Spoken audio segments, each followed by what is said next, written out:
I said something unforgivable in bed, and now everyone thinks I'm the villain who destroyed a perfect relationship. What they don't know is that the comparison slipped out because I was terrified of what I was feeling, emotions so intense they made me sabotage the best thing that ever happened to me. Before you judge me based on the headlines my ex-roommate spread across our entire social circle, you need to understand that the man who walked out wasn't some innocent victim, and I wasn't the monster everyone believes I am. The real damage wasn't just one careless sentence during an intimate moment. It's the fact that I spent 3 months lying to myself about why I said it, 3 months watching him rebuild his life without me while I fell apart, 3 months before I finally admitted what I'd actually done, and it was so much worse than anyone knows. I lost my relationship, my friend group, and my self-respect because I was too proud to confront the truth. I'm going to tell you everything now, including the part I've never spoken aloud to anyone. The words I said that night, the weeks leading up to it, and the real reason I compared him to my ex, a reason that makes me look even worse than the version of events you've probably already heard. Marcus came into my life 6 months after Derek and I ended our 3-year relationship. I met him at a coffee shop near my apartment, the kind of meeting that feels staged. It's so perfect I spilled my latte reaching for the sugar, and he handed me a stack of napkins while making a joke about caffeine emergencies. He had this easy smile and warm brown eyes that crinkled at the corners. When he asked for my number, I felt something I hadn't felt since the early days with Derek, that flutter of possibility. Our first date was dinner at a Thai place downtown. Marcus listened when I talked, actually listened, leaning forward with his full attention. He asked follow-up questions. He remembered details I'd mentioned in passing. Derek used to check his phone constantly during meals, half present at best. I didn't want to compare them, but the contrast was unavoidable. Marcus seemed better, more attentive, more interested in me as a person. The sex with Marcus was different too. Derek had been my first serious relationship, and our physical connection had been comfortable, familiar, almost routine by the end. Marcus was more passionate, more present. He'd kiss me like he'd been waiting his whole life for that exact moment. He'd trace patterns on my skin and whisper how beautiful I was. Part of me wondered if it was too much, too intense, but mostly I just felt wanted in a way I'd forgot was possible. But there was this nagging feeling I couldn't shake. 3 weeks into dating Marcus, we were at his apartment watching a movie when he paused it to look at me. "I'm falling for you," he said. "I know it's fast, but I can't help it. You're exactly what I've been looking for." My stomach clenched. I smiled and kissed him instead of responding with words. It was too soon, too much. Derek had taken 4 months to say he loved me, and even then it felt natural, earned. This felt like Marcus was reading from a script about how relationships should progress. I told myself I was being paranoid, self-sabotaging because I was scared of being hurt again. My therapist had warned me about this, about bringing baggage from one relationship into the next. So I pushed the doubts away and tried to be present with Marcus, to appreciate how good he was to me. By month 2, we were spending almost every night together. Marcus would cook elaborate dinners, leave sweet notes on my pillow, text me throughout the day with compliments and heart emojis. My friends thought I'd won the boyfriend lottery. "He's so into you," my roommate Shayla would say. "Derek never treated you like this." She was right. Derek had been more reserved, more private with his affection. He showed love through actions, picking up my favorite snacks without being asked, fixing things around my apartment, remembering important dates. Marcus showed love through grand gestures and constant verbal affirmation. But sometimes, lying in bed after sex, I'd catch myself missing Derek's silence. The way we could just exist together without needing to fill every moment with words. Marcus always wanted to talk after, to process and share and connect. It was exhausting in a way I couldn't explain without sounding ungrateful. That's when the comparisons started, quietly in my head where no one else could hear them. The night it happened, Marcus had planned this elaborate romantic evening. Candles everywhere, rose petals on the bed, expensive wine he'd researched specifically to pair with the dinner he'd cooked. It was thoughtful. It was sweet. It should have made me feel cherished. Instead, I felt trapped. Like I was being loved at instead of loved with. Like I needed to perform gratitude for all this effort whether I wanted the elaborate production or not. We had sex, and Marcus was doing everything right, all the moves, all the words, all the attention. But I felt disconnected, going through the motions. My mind kept wandering to Derek, to how sex with him had been simpler, more natural, less performative. Marcus noticed I was distracted. "Where are you?" he asked, his voice concerned, caring. "Talk to me, babe, I want to know what you're thinking." And that's when I should have said something kind, something vague, something safe. Instead, something mean and honest pushed its way out of my mouth. Derek never needed this much reassurance during sex. The words hung in the air like poison. Marcus froze completely. His hands, which had been on my hips, went still. His face shifted through several expressions, confusion, hurt, anger, disgust, before settling into something blank and cold. He pulled away from me without a word, got out of bed, started getting dressed. Wait, I said, panic flooding my system. Marcus, I'm sorry, that was horrible. I don't know why I said that. But I did know. Some part of me had wanted to hurt him, to push him away, to sabotage this relationship before it could get any deeper. He didn't yell or argue. He just kept getting dressed, methodical and quiet, buttoned his shirt, found his shoes, grabbed his keys. Marcus, please, let's talk about this. He finally looked at me, and the devastation in his eyes made me feel sick. You were thinking about your ex during sex, he said flatly. While I was trying to show you how much I care about you, you were comparing me to him. It wasn't like that. What was it like then? He waited, giving me a chance to explain. But what could I say? The truth was worse than his interpretation. When I didn't answer, he nodded. That's what I thought. He walked to the door. Don't leave like this, I begged. Let me explain. He paused with his hand on the doorknob. You know what hurts the most? I've spent 2 months trying to be perfect for you.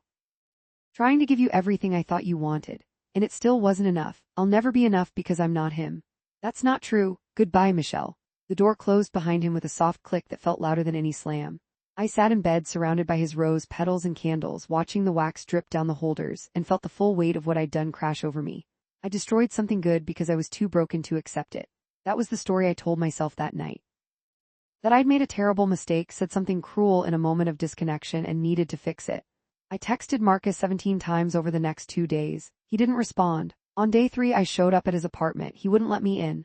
I made a mistake, I said through his closed door. One stupid comment doesn't erase everything good between us. It wasn't a mistake, he said from the other side. It was the truth.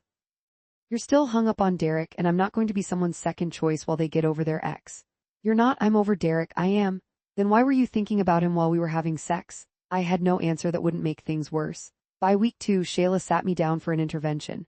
You need to let this go, she said. Marcus isn't coming back. How do you know? She looked uncomfortable. Because he's already seeing someone new. The information hit me like a physical blow. 2 weeks. He'd moved on in 2 weeks. Who? I asked. Does it matter? Who? Shayla? Rebecca from his gym. They went on a date last weekend. Rebecca, I knew who she was. Marcus had mentioned her before, a friendly acquaintance he saw at the gym sometimes. Now she was his date. I felt sick and angry and confused. How could he move on so fast after telling me he was falling for me? After 2 months of constant declarations about how special I was, that's when the defensive thoughts started. Maybe I'd been right to keep him at arm's length. Maybe some part of me had sensed that his feelings weren't as deep as he claimed. Because clearly, if he could move on in 2 weeks, he hadn't been that invested. I started rewatching the relationship through this new lens. All those grand gestures suddenly looked performative. All those declarations of love seemed shallow. Real love didn't evaporate in 2 weeks. Real love didn't replace you with someone new before the month was even over. Derek had taken 6 months to even start dating again after we broke up. I knew because we'd stayed friends, maintaining occasional contact. When he finally told me he was seeing someone, he'd been apologetic about it, worried about how I'd feel. That was real emotion, real care. What Marcus had felt was, what? Infatuation, the thrill of the chase. Whatever it was, it clearly wasn't love. I mentioned this theory to Shayla, expecting validation. Instead, she looked at me like I'd grown a second head. Are you serious right now? She asked. You compared him to your ex during sex. You told him he needed too much reassurance. You essentially emasculated him during one of the most vulnerable moments 2 people can share. And you're mad that he's protecting himself by moving on. Not mad, I just think it proves I was right to be cautious. Michelle, stop. This is you rewriting history to make yourself feel better. But I couldn't stop. The more I thought about it, the more convinced I became that I'd dodged a bullet. Marcus had been love-bombing me, overwhelming me with affection to create a false sense of intimacy. When I pushed back, he'd immediately violate and found someone else to shower with attention. I was better off without someone that unstable. I almost believed it. Then Derek called. We hadn't spoken in almost a month. He'd sent a few texts checking in after he heard through mutual friends that Marcus and I had broken up, but I kept my responses vague. Hey, he said when I answered. Want to grab coffee? I feel like we should talk. We met at our old spot, the cafe where we used to spend Sunday mornings doing the crossword puzzle together. Derek looked good, settled, happy in a way he hadn't been toward the end of our relationship. How are you really doing? He asked after we got our drinks. I gave him the sanitized version. We'd had some incompatibility issues, said something stupid. He left. Derek nodded slowly. Shayla told me what happened. My stomach dropped. What did she tell you? That you said something about me during sex, that it ended things. I wanted to melt into the floor. It was one comment, barely anything. Michelle, Derek's voice was gentle but firm. Why would you bring me up during sex with your boyfriend? I don't know, I was distracted and it slipped out. Do you? He hesitated. Do you still have feelings for me? No, God no, Derek, I'm over you. We're over. I've been over it for months. Then why? Because he wasn't you. The words burst out before I could stop them. He was trying so hard to be perfect and romantic and it felt fake. You were real, you were. I trailed off, hearing myself. Derek looked pained. Michelle, you can't compare everyone to me or to us. Different doesn't mean worse. I know that. Do you? Because it sounds like you sabotaged something good because this guy loved you differently than I did. The words stung because they were true. Maybe, I admitted quietly. I'm with Emma now, Derek said, and she's nothing like you. At first, that bothered me. I'd catch myself thinking about how you would have done things differently. But then I realized that was unfair to both of us. She's not supposed to be you, she's supposed to be herself. I felt tears prick my eyes. I fucked up. Yeah, he agreed, but you can learn from it for the next relationship. There won't be a next relationship, I'm clearly not ready. Derek reached across the table and squeezed my hand. You're ready, you're just scared, there's a difference. After Derek left, I sat in the cafe for another hour, his words echoing in my head. I'd sabotaged things with Marcus because he wasn't Derek. Because his way of loving felt unfamiliar and therefore wrong. Because I was terrified of letting someone new in. But here's the part I didn't tell Derek, the part I barely admitted to myself. I hadn't been thinking about Derek during sex that night. Not really. Not in the way Marcus assumed. The truth was worse. Been thinking about how Derek never made me feel pressured to perform during sex. How he never needed constant verbal affirmation that he was doing it right. How our physical connection had been comfortable enough that I could just exist without analyzing every moment. When I said Derek's name, I wasn't longing for my ex. I was weaponizing him, using him as a cudgel to hurt Marcus, to create distance, to blow up the relationship before I could get hurt. Because that's what I was really afraid of, not that Marcus wasn't enough, but that he was too much. That he'd love me completely, and I'd have to love him back with the same intensity. That I'd have to be vulnerable and open and risk being devastated when it inevitably fell apart. With Derek, our relationship had faded gradually. We grew apart over time, recognized we wanted different things, and ended it with mutual sadness but no real surprise. It hurt, but it was manageable pain. What I felt with Marcus was sharp and terrifying. When he looked at me, I felt seen in a way that was both thrilling and horrifying. When he touched me, I felt electricity. When he said he was falling for me, I believed him, and that belief was paralyzing. So I destroyed it, deliberately, cruelly. I'd said the one thing guaranteed to make him leave, and then I'd spent weeks pretending it was an accident. I needed to tell someone this truth. I needed to confess. I called Shayla. Can I come over? Sure, everything okay? I need to tell you something about Marcus. When I got to her apartment, she made tea and we sat on her couch. I took a deep breath. I've been lying, I said, about what happened with Marcus. She waited, patient. I didn't accidentally compare him to Derek. I did it on purpose, to push him away, because I was falling for him and it scared me. Shayla's expression shifted from confusion to understanding to something like sadness. Oh, Michelle, I know I'm horrible. You're not horrible, you're scared and you hurt someone because of it. That's human, not horrible. He'll never forgive me. Probably not, she agreed. But that's not really the point, is it? The point is you need to forgive yourself and figure out why you did it so you don't do it again. Over the next few weeks, I worked on that in therapy. My therapist helped me see patterns I'd been repeating, testing partners, pushing boundaries, creating conflict to maintain control. If I sabotaged things first, I couldn't be surprised or hurt when they ended. But you are hurt, my therapist pointed out. You're devastated about Marcus. Because I destroyed something good. And because you loved him, even if you couldn't admit it while you had him. The truth of that statement broke something open in me. I had loved Marcus. Maybe not the same way I'd loved Derek, but love doesn't come in only one flavor. I'd loved his enthusiasm, his openness, his willingness to be vulnerable. All the things that had scared me were the things I'd loved most. I wrote Marcus a letter. Not to send, I knew I had no right to dump my epiphanies on him while he was trying to move on, but to process everything I felt. In the letter, I apologized for the cruel thing I'd said. I explained that I'd been scared and had lashed out. I told him that his love hadn't been too much, my capacity to receive it had been too small. I thanked him for showing me what it looked like when someone wasn't afraid to be all in. I kept the letter in my journal. Writing it was for me, not him. 3 months after that night, I saw Marcus at a mutual friend's birthday party. He was there with Rebecca. They looked happy together in an easy, uncomplicated way. She laughed at something he said and he kissed her temple reflexively. When he saw me, he gave a polite nod, not hostile but not warm either, just neutral. Like I was an acquaintance instead of someone he'd been falling for 3 months ago. I nodded back and kept my distance. Later, when I was getting another drink, Rebecca approached me. Hi, she said, friendly but cautious. I'm Rebecca. Michelle, nice to meet you. An awkward pause, then Marcus told me what happened between you two. I just wanted to say, I'm not trying to rub anything in your face by being here. You're not, you should be here, he's your boyfriend. I know, but still, I know how weird these situations can be. I studied her. She seemed genuine, kind. The kind of person who could probably accept Marcus's intensity without panicking. Can I tell you something? I asked. As unsolicited advice from someone who messed up, she looked surprised but nodded. Don't take for granted how all-in he is. I know it can feel like too much sometimes, the texts, the planning, the constant affection, but it's real. He means it. And that's rare. Rebecca's expression softened. Thank you for saying that. And for what it's worth, I'm sorry things didn't work out for you guys. Me too, I admitted, but I think he's better off with someone who appreciates him properly. After the party, Shayla asked if I was okay. Seeing them together must have been hard. It was, but mostly because I kept thinking about who I could have been if I wasn't so broken. You're not broken, Shayla said firmly. You're healing, there's a difference. But I felt broken. Everyone in our friend group knew what I'd done by now. Marcus hadn't told them directly, but word had gotten around. I was the girl who'd compared her boyfriend to her ex during sex. The punchline to a joke about self-sabotage. At a different gathering, I overheard part of a conversation I wasn't supposed to hear. She's got issues, someone said. Marcus dodged a bullet. Seriously, who does that to someone? She's still hung up on Derek, obviously. I wanted to defend myself, to explain that it was more complicated than that. But what could I say? The truth made me look worse, not better. The social fallout was exhausting. Friends who'd been supportive initially started pulling back. Invitations to group events dried up. I became the cautionary tale, what happens when you don't deal with your baggage before dating again. Derek and I stopped talking. Not because of any fight, but because Emma felt uncomfortable with our friendship given everything that had happened. I understood. If I'd been in her position, I would have felt the same way. So I lost Marcus, lost mutual friends, lost Derek's friendship. All because I'd said 7 words in a moment of self-destructive panic. Except that wasn't the whole truth either. I was still lying to myself about something fundamental.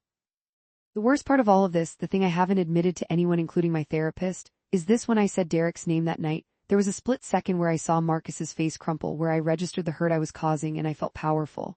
For just a moment I had all the control. I could hurt him worse than he could hurt me. I could end things on my terms. I could be the one who walked away emotionally unscathed.